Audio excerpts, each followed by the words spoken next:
When hosting a death cafe, Karen Van Dyke has an icebreaker she likes to use. When you talk about sex, you don't get pregnant. When you talk about death, you do not die. Van Dyke hosted San Diego's first death cafe in May of last year. So a death cafe is a group of people just like you, fun, intelligent, wanting to discuss death and living. Don't let the name fool you. It's just an open forum.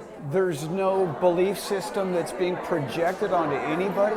It's a safe forum, no matter where you're at along the human spectrum of experience.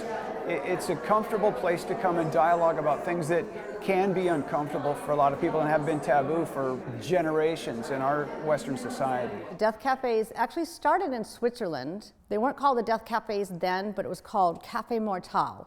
There are now 1,185 death cafes around the world.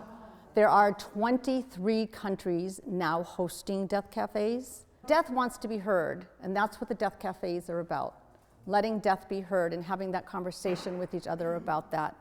So why don't we get started? So these are the conversation starters. We don't have to use these? There's a cup with probably a dozen conversation starters in it. Take one out and you look at it, and then you read it to the people, you pass it around, and each person comments on how they feel about whatever the question is. What should you say or not say to a friend who's facing death? You know, that's when I did the examination of my life. What do I want to accomplish if I only had 6 months to live or a year to live? A conversation starter can take you in a lot of different directions. Do you believe in life after death?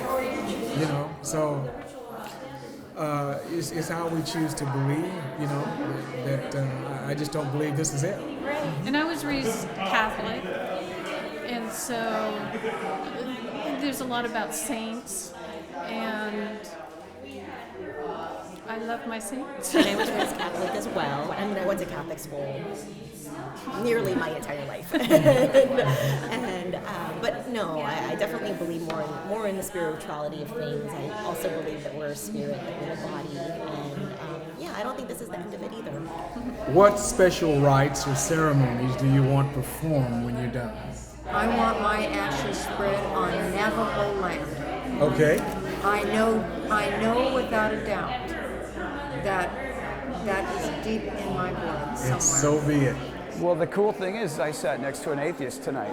And so, you know, and he thinks, you know, hey, we're fertilizer when we're done here, you know, that's it, you know, and I've been there. I was an atheist before I had a spiritual awakening, and so I can completely identify with that, and I love the authenticity of the dialogue. And here's an atheist.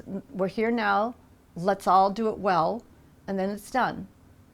And there's some real value in that statement.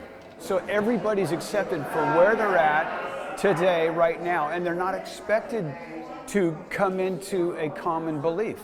The beauty of the Death Cafe is that we are without agenda. It's that mix of people and perspectives that brings the Death Cafe to such vivid life. You know, but we look at it, and everyone has a different viewpoint of that, but when we have that viewpoint, we know that death is just an end. It's not a period.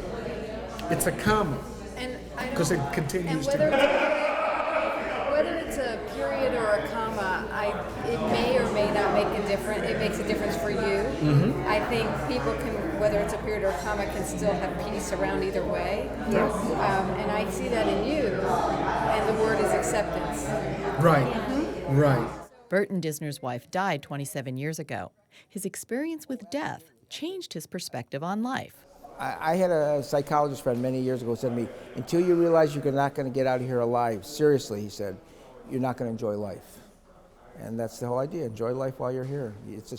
We're only here for a short period of time relatively, and we got to enjoy life every day. Beth Accomando, KPBS News.